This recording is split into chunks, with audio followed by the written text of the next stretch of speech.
हमें यह भी समझ आता कि क्यों परमेश्वर ने खुद अपने काम की तारीफ की। बाइबल में अय्यूब की किताब में लिखा है कि लूसीफर के पाप ने भी परमेश्वर की बनाई रचना को पूरी तरह से नष्ट नहीं किया।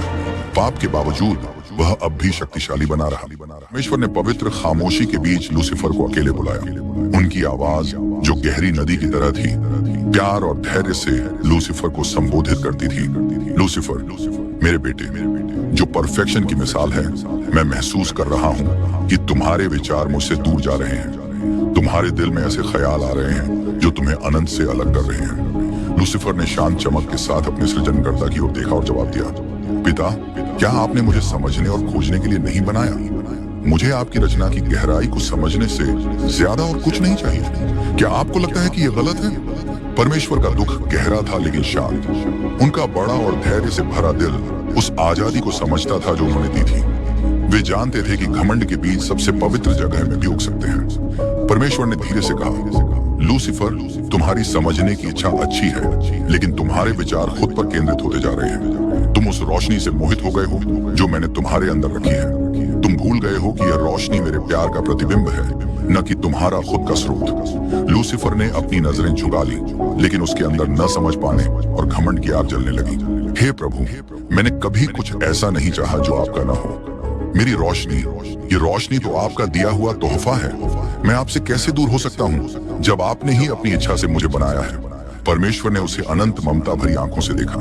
वे जानते थे कि लूसीफर के दिल में, गहराई में, वह अपनी खुद की महानता को एक लक्ष्य की तरह देखने लगा था। उसने अभी पाप नहीं किया था, लेकिन उसका प्यार धीरे धीरे ठंडा पड़ने लगा था। परमेश्वर, जो दया से भरे हुए थे, ने अपना हाथ लूसीफर की तरफ बढ़ाया। बेटे, याद करो कि सारी रोशनी कहां से आती है। अपने दिल को अंधेरे से ढकने मत दो। अगर तुम मेरी ओर लौटोगे तो तुम्हारी चमक और बढ़ेगी, सच्चाई में बढ़ेगी, और हम साथ में किसी भी अकेले विचार से बड़े बन जाएंगे। लेकिन लूसीफर को शांति महसूस होने की बजाय उसके गर्व को चोट लगी। यह एक अजीब सा एहसास था जिसे वो ठीक से समझ नहीं पा रहा था, लेकिन वह वहां था। क्या परमेश्वर को उस पर भरोसा नहीं था कि वह वफादार रहेगा? इतनी चेतावनियां क्यों? लूसीफर ने झुककर विदा ली, लेकिन उसके अंदर एक अनदेखी दूरी बढ़ने लगी। समय बीतता गया और लूसीफर की समझने और खोजने की इच्छा उसे पूरी तरह से घेरने लगी। अब वह परमेश्वर पर पहले जैसी श्रद्धा के साथ ध्यान नहीं देता था। बाकी स्वर्गदूत अभी भी उसकी आराधना करते थे और उसकी आवाज अभी भी गायकों का नेतृत्व करती थी, लेकिन उसका दिल दो हिस्सों में बटा हुआ था। एक बार फिर परमेश्वर ने उसे बुलाया, लूसीफर, मैंने वह रास्ता देखा है जिस पर तुम जा रहे हो, और तुम्हें इस तरह देखना मुझे दुख देता है। तुम्हारी रोशनी अब अंधेरे में बदल रही है। अभी भी समय है मेरे बेटे। अगर तुम लौट आओ तो तुम्हारे भीतर का प्यार फिर से खिल उठेगा। लेकिन इस बार लूसीफर ने सुनने से मना कर दिया। उसका सख्त दिल सिर्फ अपनी खुशी और अपने सम्मान के बारे में सोचने लगा। उसके मन में ख्याल आया, क्या मैं इससे ज्यादा का हकदार नहीं? परमेश्वर ने अपनी असीम धैर्य के साथ उसे जाने दिया। वह जानते थे कि उन्होंने अपनी पूरी मोहब्बत और दया दे दी है। आखिरी चेतावनी देते हुए परमेश्वर ने कहा, मैं तुमसे दूर नहीं जाऊंगा, लेकिन तुम्हें अपनी मर्जी से चुनने की आजादी है। परमेश्वर का दुख बहुत गहरा था, एक पुराना और दर्द भरा गम। उन्हें पता था कि वे अपनी सबसे सुंदर रचना को खो देंगे। उनकी दया असीम थी, लेकिन लूसीफर के फैसले का सम्मान करना जरूरी था। गिरने के बाद भी मैं उसे प्यार करूंगा, सृष्टिकर्ता ने सोचा। जब लूसीफर दूर जा रहा था तो ऐसा लगा मानो पूरा स्वर्ग चुप हो गया हो। जल्द ही स्वर्ग में एक बड़ा रहस्य प्रकट होने वाला था, जो हर स्वर्गदूत की परीक्षा लेगा, खासकर लूसीफर की। परमेश्वर ने अपनी असीम बुद्धि से उस पल को टाल दिया। वह लूसीफर को समय देना चाहते थे ताकि वह विनम्रता सीखे और अपने दिल में वफादारी को मजबूत कर सके। परमेश्वर ने बहुत प्यार और चिंता से उससे बात की। मेरे बेटे, उन्होंने नरम आवाज में कहा, एक बड़ा रहस्य आने वाला है, और जब वह आएगा तो हवाएं तेज होंगी। तुम्हारे दिल में तनाव बहुत गहरा होगा, जैसे आंधी आसमान को चीर रही हो। तुम्हें खुद को तैयार करना होगा। आज्ञा का पालन करना सीखो, क्योंकि परीक्षा बहुत बड़ी होगी। लूसीफर ने ध्यान से सुना। वह परमेश्वर के सामने घुटनों के बल झुक गया और भक्ति भाव से उनकी ओर देखने लगा। उसकी आवाज, जो नरम लेकिन दृढ़ थी, उसके दिल की गहराइयों से निकली। पिता, चाहे परीक्षा कैसी भी हो, मैं आपकी आज्ञा का पालन करना चाहता हूँ। मैं ये वादा नहीं कर सकता कि मैं हमेशा पूरी तरह वफादार रहूंगा, लेकिन मैं कसम खाता हूँ कि मेरी इच्छा वफादार रहने की है। मेरा दिल अब भी आपके प्यार से जलता है। ये शब्द झूठ नहीं थे, लूसीफर ने अपने दिल की गहराइयों से यह बात कही। उसके अंदर सच में वफादार रहने की इच्छा जल रही थी, लेकिन उसी समय उसके मन के एक अंधेरे कोने में घमंड का बीज बढ़ता जा रहा था। उसने सोचा, क्या मैं सबसे ज्यादा चमकने वाला नहीं हूँ? परमेश्वर ने अपने धैर्य में लूसीफर को एक और मौका दिया। उन्होंने फिर से उस रहस्य को टाल दिया ताकि लूसीफर को और समय और मौका मिल सके अपने दिल में विनम्रता लाने और परमेश्वर के करीब आने का। लूसीफर, यह परीक्षा आसान नहीं होगी। जब ऐसा लगे कि हवा तुम्हें दूर ले जा रही है, तब भी तुम्हें अपनी शुरुआत, अपनी असली पहचान याद रखनी होगी। तुम्हें याद रखना होगा कि सारी रोशनी मुझसे ही आती है। लूसीफर का प्रलोभन आदम और हव्वा की कहानी जैसा था, जो ईडन के बगीचे में हुआ था।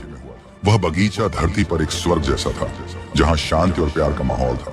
परमेश्वर ने उन्हें सब कुछ दिया था, एक ऐसी जगह जहां सब कुछ अच्छा और सुंदर था। लेकिन उस बगीचे के बीच में भले और बुरे का ज्ञान देने वाले पेड़ ने उन्हें उनकी आजादी की याद दिलाई। वह पेड़ यह दिखाता था कि उनके पास सही और गलत चुनने की शक्ति है। सांप ने हव्वा से फुसफुसाकर कहा, तुम परमेश्वर जैसे बन जाओगी, भले और बुरे का ज्ञान पालोगी। यही वही गलती थी जो लूसीफर ने भी की थी। उस फुसफुसाहट से यह इच्छा पैदा हुई कि कुछ और बन जाए, पूरी तरह से परमेश्वर पर निर्भर न रहे। सुबह का तारा, भोर का बेटा, उस रोशनी से दूर हो गया जिसने उसे जीवन दिया था। उसने छाया की ओर चलना चुना। स्वतंत्र इच्छा, परमेश्वर का सबसे अनमोल उपहार, स्वर्ग और ईडन दोनों में सबसे कमजोर कड़ी बन गया। घमंड ने गिरावट का रास्ता खोल दिया और पूरी शांति टूट गई। जो गुण स्वर्गदूतों के लिए मजबूत आधार थे, वे कमजोर हो गए और स्वर्ग ने पहली बार छाया को महसूस किया। परमेश्वर ने अपने असीम धैर्य में बार बार परीक्षा का समय डाल दिया और लूसीफर के दिल की गहराइयों में उसे बात की। मेरे बेटे, उन्होंने बार बार कहा, रहस्य का समय करीब आ रहा है, तुम्हें खुद को तैयार करना होगा। ये एक पिता की चेतावनी थी, एक प्यार भरा संदेश जो विनम्रता की ओर बुला रहा था। परमेश्वर, जिन्होंने लूसीफर से बहुत प्यार किया था, अब भी महसूस करते थे कि लूसीफर बदल सकता है, कि उनका प्यार उस घमंड को हरा सकता है जो लूसीफर की रोशनी को धुंधला कर रहा था। लेकिन एक समय ऐसा आया जब इंतजार खत्म करना जरूरी हो गया। परमेश्वर को सभी स्वर्गदूतों के बारे में सोचना पड़ा, सिर्फ लूसीफर के बारे में नहीं। पूरा स्वर्ग एक अजीब से तनाव को महसूस कर रहा था। हर स्वर्गदूत के दिल में एक गहरी उम्मीद थी। उस दिन परमेश्वर ने अपने सभी स्वर्गदूतों, बड़े और छोटे को एक जगह इकट्ठा किया। वह सभा पूरे आकाश को रोशन कर रही थी। एक गंभीर शांति छा गई। ऐसा लगा जैसे पूरा स्वर्ग सांस रोककर खड़ा हो। आकाश खुला और परमेश्वर की उपस्थिति असीम महिमा के साथ चमक उठी। फिर उनकी आवाज, जो नरम गर्जना जैसी थी, पूरे ब्रह्मांड में गूंज उठी।